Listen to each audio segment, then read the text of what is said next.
기도 부탁드립니다. 말씀 보시겠습니다. 열왕기하 4장 26절로 30절까지 말씀입니다. 구약성경 565쪽이 됩니다.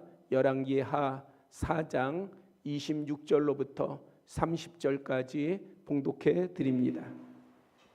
너는 달려가서 그를 맞아 이르기를 너는 평안하냐? 너 남편이 평안하냐?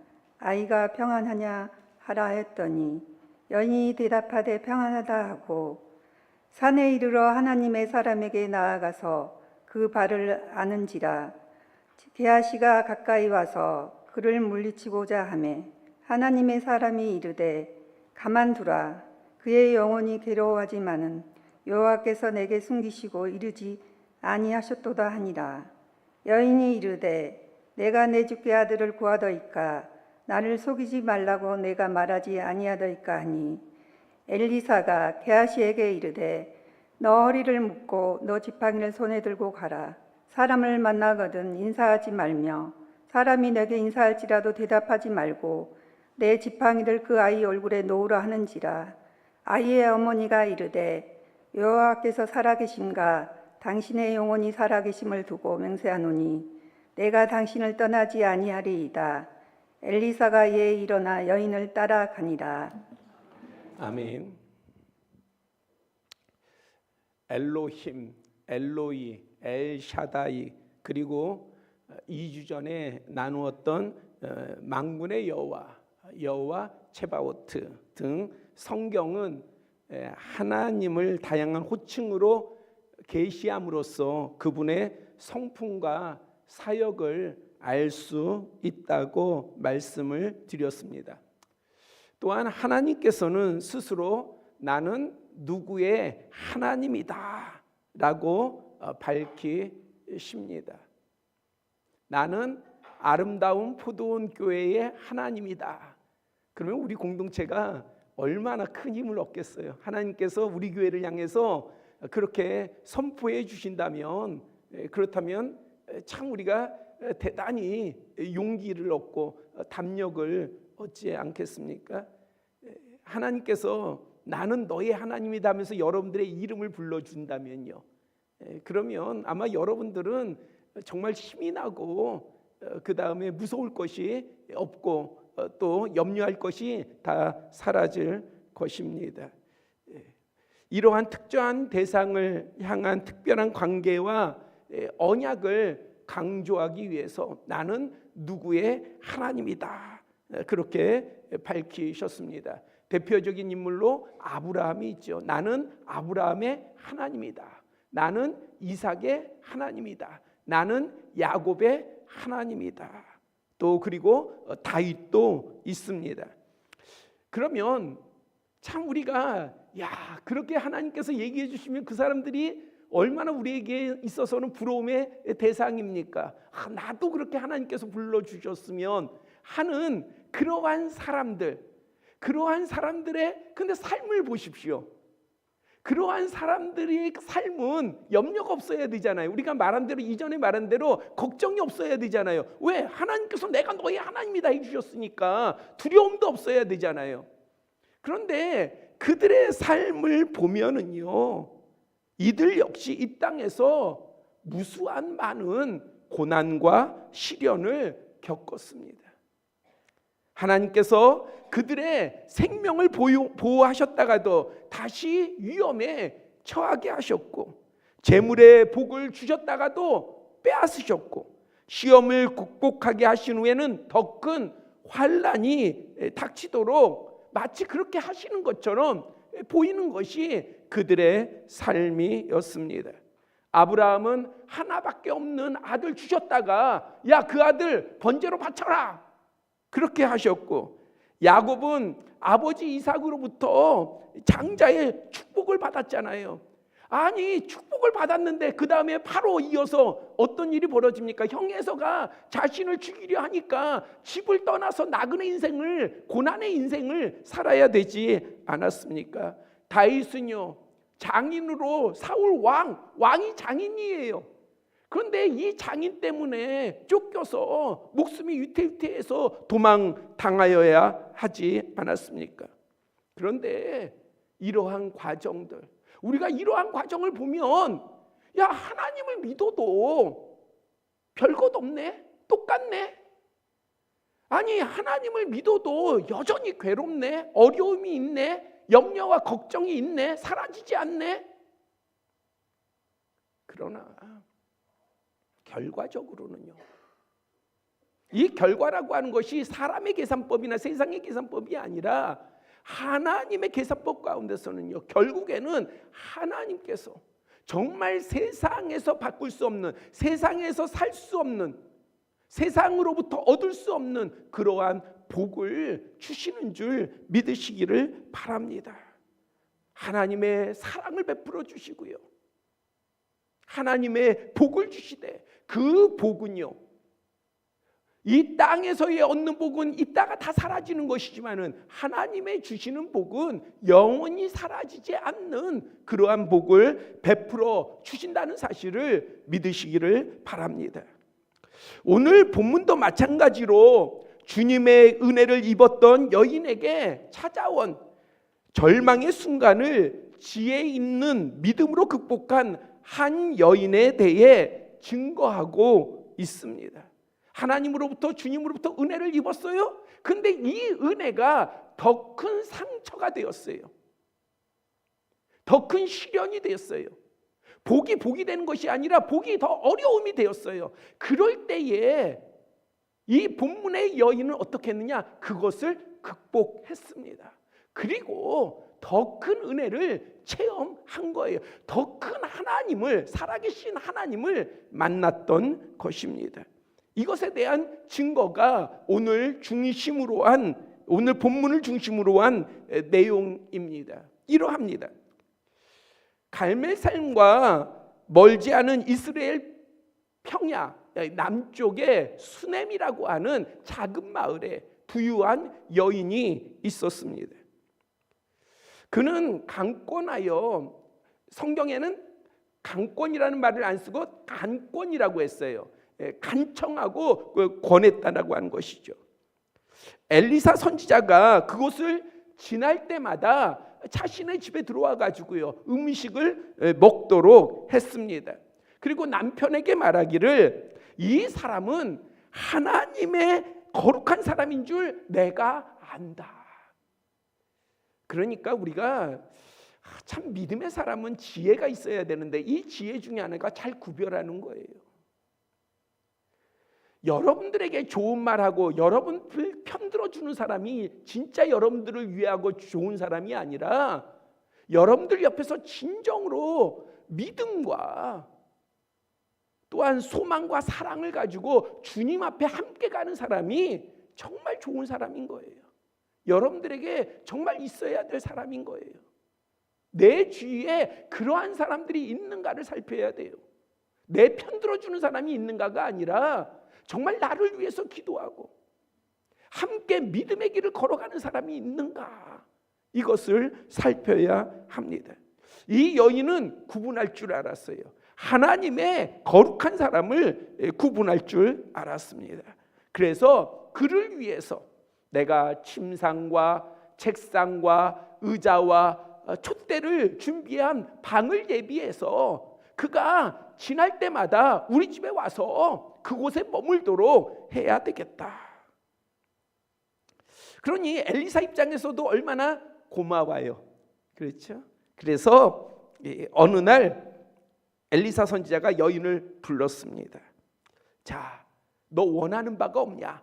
혹이 높은 지위에 있는 사람들, 혹은 군대의 어떤 장관들, 뭐 그런 사람들한테 세상 권세에 뭐 너 부탁할 거 없냐? 그럼 내가 대신 부탁해 줄게. 왜? 엘리사는 유명한 선지자니까 야, 내가 말해 줄게. 그랬더니 이 여인이요, 나는 하나도 없습니다. 구하지 않았어요. 그 이야기를 들은 엘리사 선지자의 사환 게하시가 이제 엘리사에게 얘기합니다. 그런데 저 여인의 남편은 늙었고요, 저에게는 아들이 없습니다. 제가 말씀을 나눌 때에 자주 설명했지요. 이스라엘에 있어서의 모든 기업은 아들에게 이어지거든요. 그러니까 아들이 없다라고 하는 것은 그 여인의 입장에서는 상당히 그것이 앞날이 보장이 되지 않은 거예요. 그러니까 엘리사가 여인을 다시 불렀습니다. 그리고 내년 이맘때쯤에 너에게 아들이 있을 것이다. 너가 아들을 낳을 것이다. 그러니까 이 여인이요, 남편은 늙었죠. 자기도 나이 들었죠. 도저히 불가능한 거예요. 그러니까 농담하지 마세요. 우리말로 하자면은 농담하지 마세요. 그리고 지나쳤습니다. 그런데 정말 그때가 되었을 때에 이 여인은 아들을 낳았습니다. 그리고 이 아이가 자랐어요. 이제 추수 때가 됐습니다. 이 아이가 아버지에게 갔어요.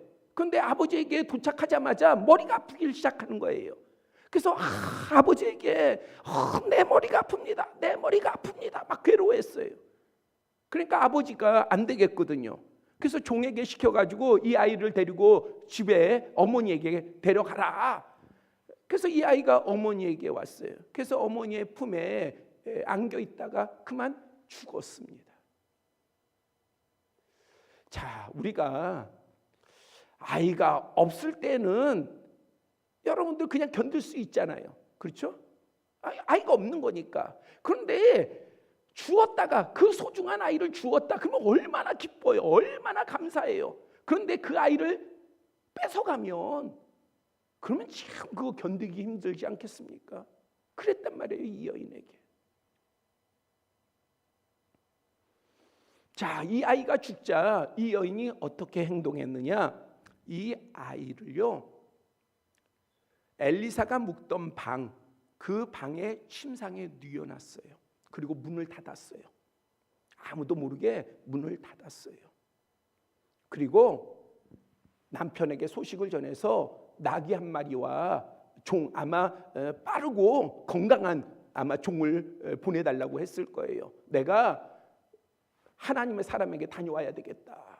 그러니까 남편이 아니 안식일도 아니고 특별한 날도 아닌데 그러하냐? 그래도 그거에 답을 안 하고요.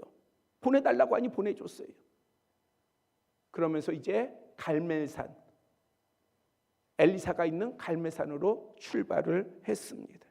그러면서 종에게 말하기를 나를 위하여 달려가기를 멈추지 말라. 너 내 형편, 내 처지 생각하지 말고 너 빨리 달려가라. 인도해라.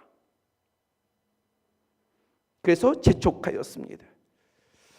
엘리사가 있다가 급히 오는 이 수넴 여인을 보게 되었습니다. 그래서 게하시에게 야 앞에 가서 맞이해서 평안하냐고 물어라. 그러니까는 사환인 게하시가 가가지고 여인에게 묻습니다. 평안하냐?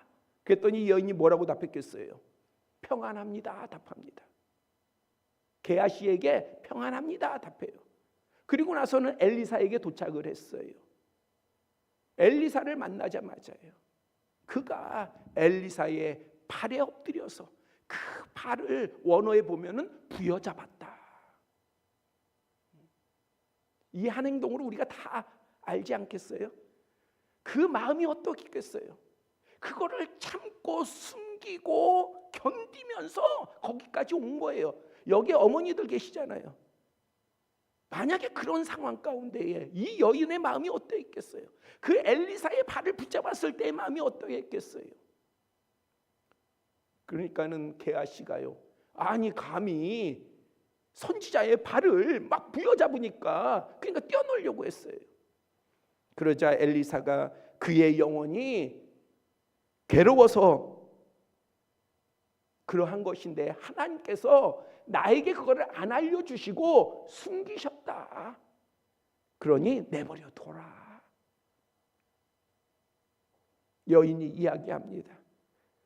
내가 언제 내 주께, 선지자나 우리가 주님을 아도나이라고 하지만은 또 때로는 아내가 남편도 아도나이라고 해요. 또 귀한 사람을 보고도 아도나이라고 해요. 이 여인이 엘리사를 향해서 말합니다. 네 주여, 내가 주께 언제 아들을 구했습니까?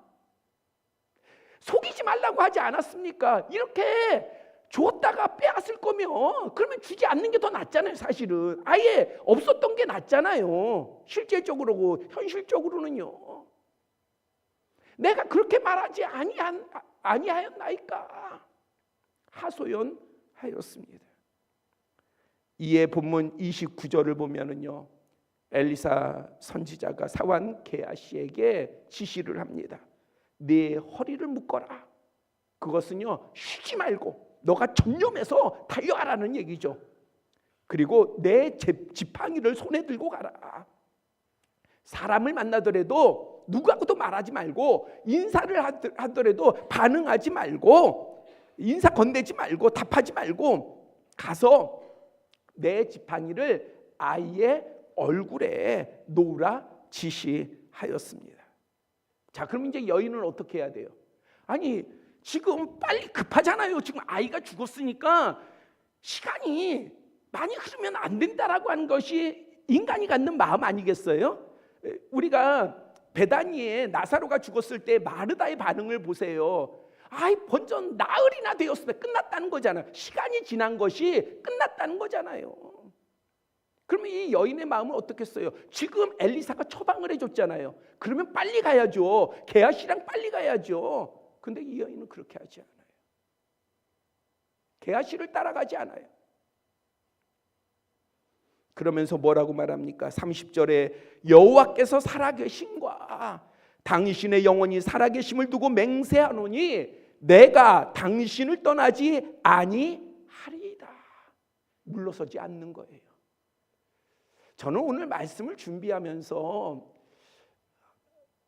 이 부분을 이해하는 것이 어떤 분들에게는 되게 어려울 수도 있다라고 하는 생각이 들어요. 그런데 이것은 너무나도 참 귀한 지혜예요. 아니, 우리 믿음의 사람에게 있어야 될 지혜예요. 이 여인은 게하시 따라 안 가는 거예요.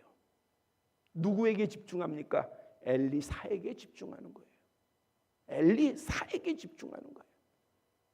나는 떠나지 않겠습니다. 그러니까 어떻게 해야 돼요?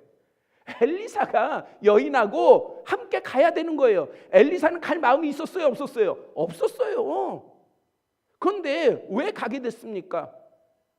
이 여인이, 수넴 여인이 놓치지 않는 거예요. 붙든 거예요. 집중한 거예요.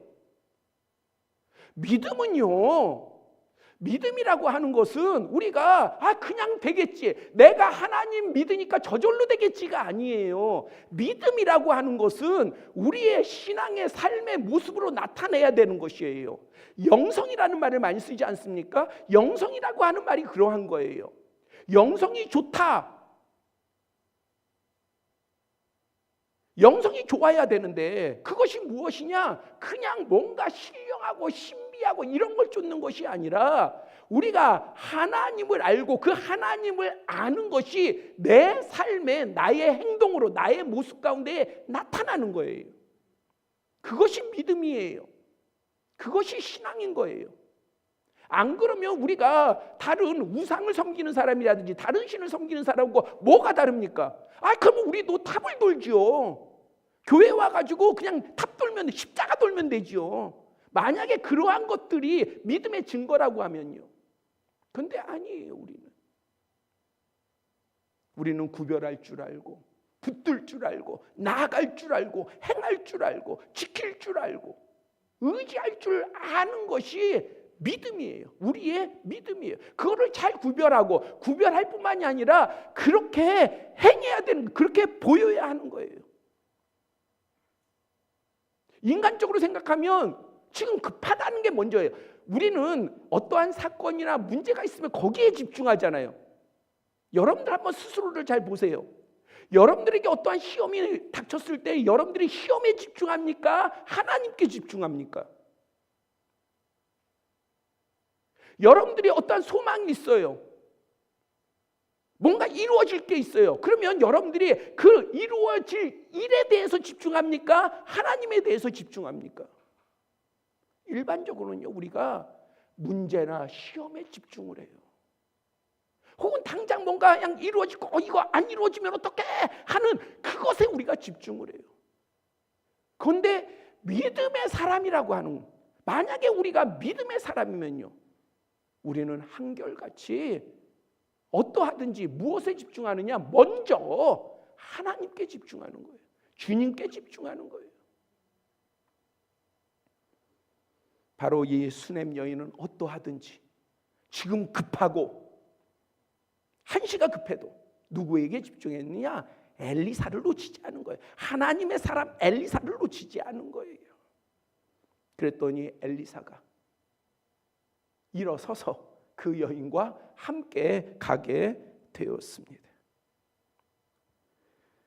그리고 나서요, 게하시가 먼저 도착했는데 애가 살아났어요, 안 살아났어요?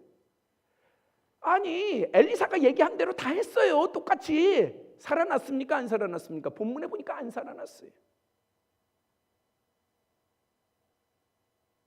엘리사가 도착했습니다.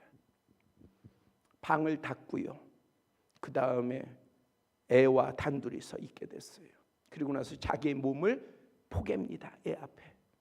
그리고 나서 일어서서 다시 이제 집안을 돌고 다시 한번 애 앞에 자기의 몸을 포갭니다. 그랬더니 이 아이가 재채기를 7번 하고 살아났어요. 그리고 나서 이 아이가 어머니 품에 안겼습니다. 감사하지 않습니까? 여러분들 애 아니라고 안 감사해요? 감사하잖아요. 얼마나 감사합니까? 살아났어요.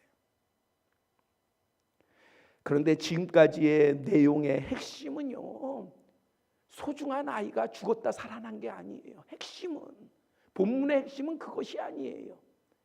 엘리사의 능력이 아니에요. 야, 엘리사 대단하구나. 죽은 아이도 살렸구나. 우리가 엘리사 선지자가 얼마나 대단한지 아는데, 야, 죽은 아이도 살리는구나. 그가 요단강만 가른 게 아니라 엘리야의 갑절에 능력을 받았다고 하는데, 야, 죽은 아이까지 살리는구나. 이 능력을 이야기하는 것이 아닙니다. 오늘 말씀은, 오늘 본문은, 그리고 우리 본문이 가지고 있는 중요한 핵심은 바로 이 수냄 여인이 보인 모습이에요. 모습. 그 모습에서 핵심을 발견할 수 있어야 돼요. 이것은 오늘 정신없이 바삐 살아가기에 신앙생활조차 분주한 현대의 그리스도인들이 깊이 살피고 새겨야 할 도전이요, 깨달음이 됩니다. 그것은 먼저 은밀한 중에 역사하시는 주님께 나아갈 줄 알아야 해요. 은밀하게 역사하시는, 은밀하게 역사하신다는 것은, 그 앞에 나아가는 것은 나도 마찬가지인 거예요. 나도 사람을 의지해서 나가는 게 아니에요. 대중을 의지해서 나아가는 게 아니에요. 사람의 숫자가 많고 뭔가 있을 것 같은 그럴듯한 그런 거에 껴서 여러분들이 하나님의 은혜를 받고자 하는 것은, 그것은 어린아이 신앙이에요. 어릴 때의 이야기예요. 이제는 여러분들이 장성한 믿음을 가졌으면 여러분들이 하나님 앞에 나아가야 돼요. 누구를 의지하는 것이 아니라 정말 내가 하나님 앞에 나아갈 때에, 그럴 때 그것은 은밀하게 나아가지는 거예요. 수냄 여인의 아들이 어머니 품에 숨을 거두었을 때 이 일은 다급하고 큰 일이며 당연히 남편에게 알려야 되는 일이 아니겠어요? 나중에 만약에 남편이 알았으면요, 얼마나 남편이 화를 냈겠어요? 분을 냈겠어요? 주위 사람들한테 알려서 애통해야 되는 거 아니겠어요? 그런데 이렇게 행했으면요, 만약에 이 여인이, 수냄 여인이 이렇게 행했으면요, 그것은요, 내 아이는 끝났다는 선포예요. 사람들한테 이렇게 알리면, 아, 이건 끝난 거야. 당장 이거 사람 마음은요 다 똑같아요. 이 여인이라고 지금 이러한 일을 당했을 때에, 이런 급박하고 이러한 중요한 문제가 생겼을 때에 남편에게 알리고 주위에 알리고 싶은 마음이 왜 없었겠어요? 아, 이건 똑같은 마음이라니까. 이 여인이 특별한 게 아니에요. 다 갖는 마음이에요. 아, 여러분들에게, 만약 여러분들에게 이러한 일이 있었어 봐요. 그럼 당장 남편에게 알려야죠. 주위에 알려야죠. 아, 내 아들이 지금 죽어가. 뭐 지금 끝난 거 알면서도 여하튼 간에 뭘 붙잡으려고라도 알리지요. 근데 이 여인이 숨겼다. 이렇게 행동한 것은 이 여인이 바로 아들의 생명이 끝났다는 것을 인정하고 받아들이는 선포가 되기 때문에 그렇게 하지 않았던 거예요. 그래서 수남 여인은 이러한 일반적인 선택을 하지 않았습니다. 오히려 감추었습니다. 남편에게까지 숨겼습니다. 왜 그랬을까요? 모든 사람이 끝났다 할 그때이지만 수냄 여인에게는 아직 끝난 게 아니기 때문에 그래요. 우리가 살면서 모든 것이 우리가 상식이 있지 않습니까? 이건 끝났어. 우리 알아요. 일반 사람들처럼 우리도 모릅니까? 우리도 알아요. 이건 끝난 거야. 이거는 포기해야 돼. 더 이상 이제 기회가 없어. 끝. 다 알아요. 그러나 믿음의 사람에게는요, 세상 사람들과 다른 게 있어요. 그것은 우리에게는 살아계신 하나님이 계시다는 거예요. 그 하나님은 천지 만물을 만드신 하나님이세요. 창조주 하나님이세요. 전능하신 하나님이세요. 우리에게는 그 하나님이 계십니다. 그 하나님을 바라볼 줄 알아야 돼요. 그것이 우리의 권세예요. 그녀는 필요할 때에 하나님께 어떻게 나아가야 되느냐 하는 것을 알았던 여인이에요. 그것은 때로는 비밀스럽고 은밀해야 합니다. 이것은 주님을 향한 집중을 가져오는 까닭입니다. 그 믿음이, 그 지혜가 수냄 여인에게 있었습니다. 아까 말씀드렸지만 사람들은 사건이나 문제 앞에서 항상 요란해요. 많은 사람들이 들썩이면 하나님께서 더 잘 아시고 더 빨리 응답할 것 같습니다. 그러나 하나님께서는요, 그러한 것에 현혹되지 않으셔요. 그런 것에 뭔가 하나님께서 그런 것들에게 반응해야 된다라고 하는 것에 쫓기지 아니하십니다. 오히려 조용히, 그러면서 분명하게 하나님을 바라볼 때에 하나님께서는요, 그 어떤 소리라도 우리의 작은 신음이라도 들으시며 그 중심을 살펴서 하나님께서 역사하십니다. 그래서 예수님께서는 떠들썩하게 나팔부듯 하는 사람과 같이 하지 말라, 그렇게 말씀하셨어요. 마태복음 6장 4절에 보니까 네 구제함을 은밀하게 하라.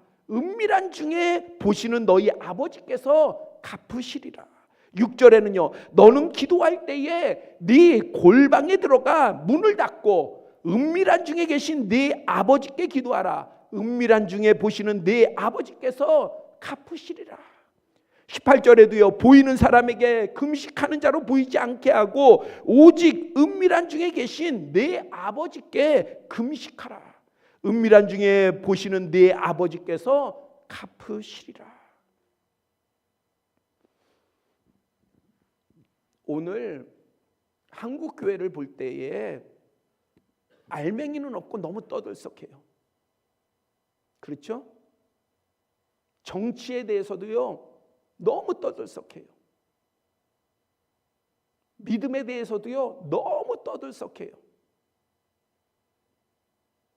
우리의 주위에 너무 떠들썩한 것들이 많아요. 그래서 믿음의 사람들이 하나님께 자신을 구별해서 나갈 그런 틈을 못 가져요.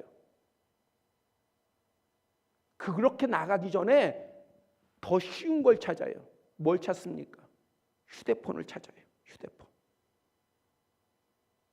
영상을 찾아요. 쉽게 보는 거, 쉽게 익혀지는 거, 쉽게 나타나는 거, 쉽게 결론을 주는 거. 그런데 정말 하나님께서 뭘 원하실까요?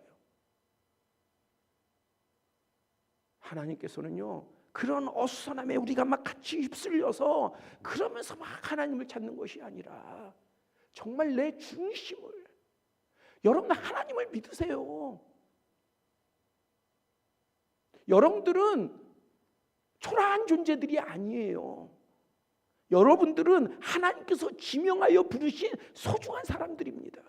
그래서 여러분들이 다른 사람이 아니라 여러분들 스스로가 자신을 분별하고 하나님을 바라보려고 하면 하나님께서도 여러분들을 바라보시고 절대 하나님의 얼굴을 여러분들에게서 다른 데로 돌리지 아니하셔요. 바로 이러한 믿음의 지혜와 영성이 우리에게 있어야 합니다. 이사야서 38장에 보면은 히스기야 왕이 죽게 되었잖아요. 이사야 선지자가 와서 뭐라고 말합니까? 네가 죽고 살지 못하리라. 하나님의 말씀입니다.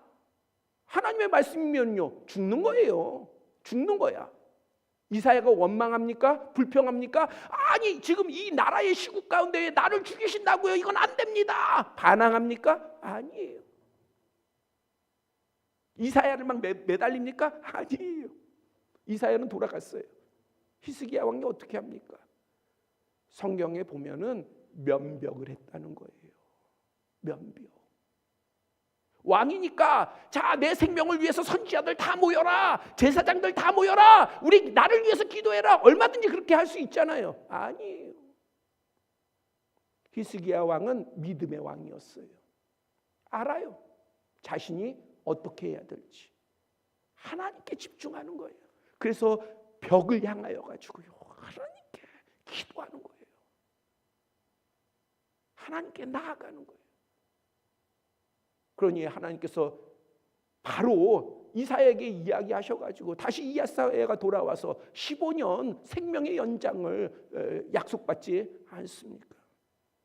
만약 수넴 여인이 일반 사람들처럼 아들의 죽음을 요란하게 접근했다면 엘리사 선지자를 통한 살리는 역사가 나타나지 않았을 것입니다.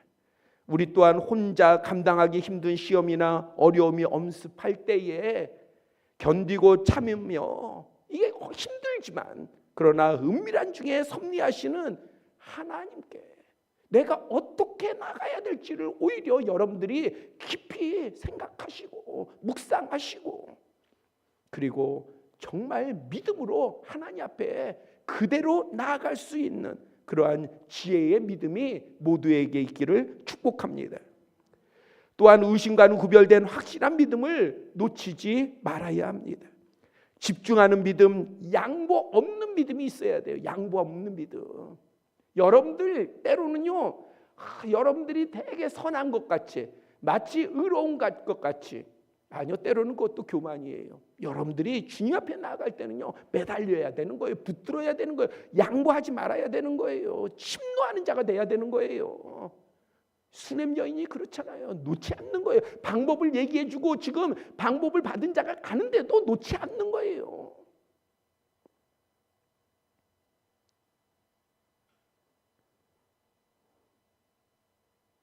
이것은 우리가 어떤 환경과 상황 속에서도 예수 그리스도께 어떻게 나아가야 되는지의 모형이 됩니다. 우리가 예수님께 어떻게 나아가야 되느냐 놓치지 말아야 돼요. 절대 놓치지 말아야 돼요. 뭐 내 옆에 지금 어떠한 분 가운데서 막 폭풍이 불어도 누구를 놓지 말아야 돼요? 예수님을 놓치지 말아야 돼요. 베드로가 물 위를 건너갈 때에 왜 그가 물에 빠졌습니까? 처음에는 예수님을 보고 나아갈 때는 물 위를 걸어갔잖아요. 그런데 왜 빠졌습니까? 폭풍 바람이 부니까 놀래가지고 그 바람을 보니까 밑으로 물 속으로 빠지지 않습니까? 예수 그리스도를 온전히 보고 예수 그리스도를 향해 가야 합니다. 수넴 여인은 선지자 엘리사의 지팡이나 그의 사환이 아닌 하나님의 사람 엘리사에게 집중했습니다. 이것을 우리 또한 예수 그리스도에 대한 모형으로 알아 예수 그리스도를 놓치지 않는 우리의 신앙이 되기를 바랍니다. 창세기 32장에 야곱이 야복나루에서요 씨름을 하지 않습니까? 지금 자기는 이제 죽는 시간밖에 없어요. 보니까 모든 상황이 형 에서가 400명의 사람들을 데리고 와가지고 자신을 죽이는 거 이게 예상이 되는 거 뻔한 예상이에요. 그래서 재물을 몇 대 나눠가지고 아부도 하고 뭐 자기 방법을 다 써. 그래도 불안해요. 이제 자기 가족들도 다 보냈어요. 건너편으로 다 보냈어요. 이제 홀로 남았어요. 그럴 때에 어떤 이와 씨름을 하지 않습니까? 밤새 씨름하지 않아요. 근데 놓치는 게 아니에요. 그 씨름하는 이가요, 이 골반을 갖다가 쳐가지고 아프게 하는데도 견디는 거예요. 아파도 견디는 거예요. 놓치면 안 된다. 그 다음에 이제 날이 새요. 그러니까는 이 씨름하는 이가, 야, 너 이겼어. 아, 이제 놔줘. 나 가게 해줘. 그래도 안 놓는 거예요. 언제까지요? 언제까지 안 놓습니까? 당신이 나를 축복할 때까지, 당신이 나를 축복할 때까지 나는 놓치지 않겠나이다. 주석가들이나 학자들은 다 이것을 기도로 이야기합니다. 여러분들이 여러분들 원하는 대로 기도하고 끝냈다고 생각하지 마세요. 주님이 원하는 데까지 해야 되는 거예요. 주님이 원하는 데까지 집중해서 놓치지 않고, 그러면 틀림없이 주님께서는 응답하시는 하나님이신 줄 믿으시기를 바랍니다. 아시는 내용입니다만은 우리가 원래 저 뒤가, 저 위에가 중위층으로 되어 있어요. 뭐 의자를 놓으면은 한 30석 정도. 오른쪽은 우리가 유아실로도 만들었습니다.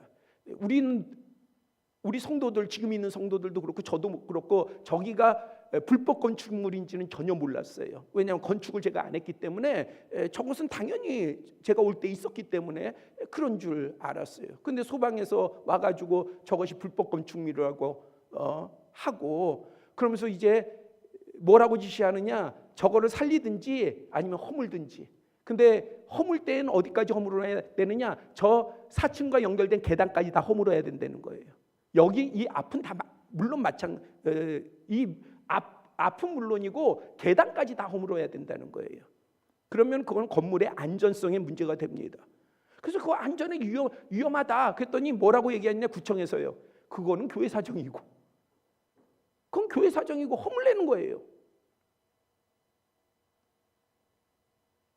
그래서 저 부분을 놓고 우리 박순자 권사님 남편 되신 회장님도 돕고 저희 매형도 돕고 해가지고 뭐 여러 가지로 우리가 방법을 찾아봤고, 또 제 친구, 고등학교 친구가 우리 박희병 집사하고도 친구인데, 그 친구가 이제 건축을 하니까 와가지고 또 어떤 방안을 찾아서 구청 가가지고 하고 하는데, 근데 이러한 여러 가지 방법을 다 쓰고 나서 그래도 타협된 결론이 뭐였었냐면은, 계단은 안 허무는데 저 벽은 허물어야 되는 거예요. 지금 우리 뒷면 벽 있죠? 저기는 허물어야 돼요.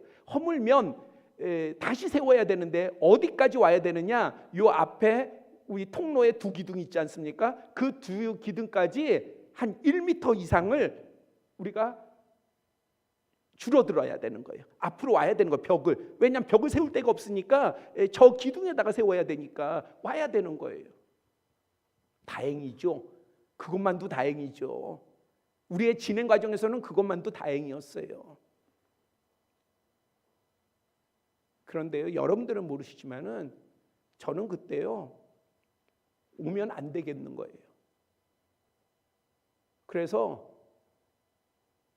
혼자 올라와 가지고요, 저 벽을 붙잡고 기도를 했어요. 하나님께. 하나님의 성전 아닙니까? 누구와 같이 기도하자는 게 아니라 그것은 하나님 앞에 제가 씨름할 부분이었어요. 그리고 나서 불렀어요. 담당자를 불렀습니다. 그랬더니요, 담당자가요, 갑자기 제 말을 다 잘 듣는 거예요. 아니 갑자기 진짜 바뀌어가지고 제 말을 예 그렇게 하세요? 이게 아니 뭐 이렇게 그동안 진짜 말 한마디 하는 것이 다 힘들고, 그래서 제가 구청 가가지고요, 진짜 저같이 온유한 사람이 큰 소리를 쳤거든요. 막 죄인처럼 몰아서 정말 교회랑 해보자고 하는 겁니까? 라고 제가 큰 소리 칠 정도로 정말 아주 강팍하게 대했었는데, 그렇게 나왔었는데, 그랬더니 그래서 저 부분들 이렇게 우리가 정말 안 쓸 거다, 구멍을 뚫어서 우리가 확실하게 안 쓰도는 걸 보여주겠다. 그런데 이거 여러 가지로 하면 위험하지 않냐 얘기했더니 그럼 그렇게 하세요. 이렇게 답할 거면 진작 해시지. 근데 전혀 아니었거든요. 전혀 아니었거든요. 그런데 그 이후에 제가 이거는 성도님들하고 나눈 적이 없어요. 그 이후에 하나님께서 저한테 감동을 주시기를, 이곳은 하나님께서 예배드리는 예배실이잖아요. 그렇죠? 예배당이잖아요. 우리가 몰랐으면 몰랐으되 불법이면요, 그러면 앞으로 우리는 계속 숨겨야 되는 거잖아요. 저는 그게 은혜였어요. 비록 우리는 저 넓은 공간을 쓰지 못하고 유아실 기껏 만들어 놨는데 저거 쓰지 못하는 안타까움도 있고 하지만, 그러나 그보다 더한 가치는요, 하나님께 예배드리는 이 공간이 불법이 없어진 거, 때가 돼서, 그것도 더 일찍 일어났었으면 우리가 감당하지 못할 텐데 우리가 감당할 때에 드러나게 하셔서 저거를 다 합법적으로 다 변화시켜 주신 거. 하나님의 뜻은요, 하나님의 뜻이 있는 거예요. 그리고 그것은요 항상 옳아요. 그것은 항상 우리에게 복돼요. 믿으세요.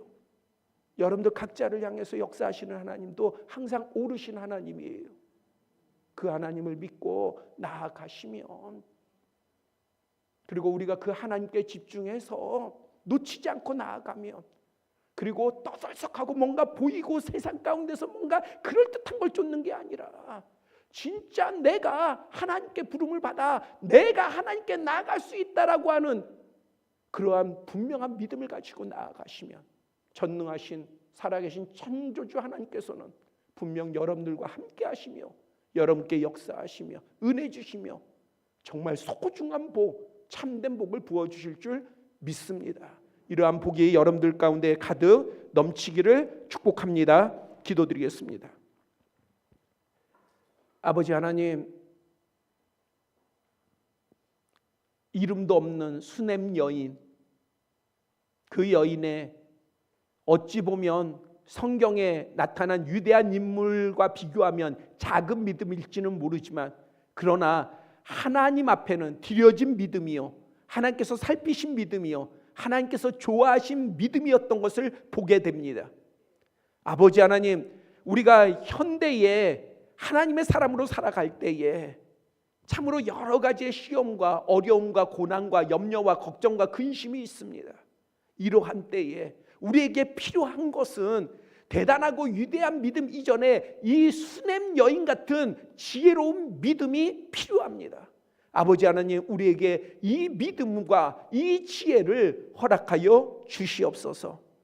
그래서 정말 주님과 동행하며 주님과 만나며 주님과 교제하며 또한 주님께서 우리의 소리를 들으시사 역사하시는 그러한 삶이 우리의 삶이 되게 하여 주시옵소서.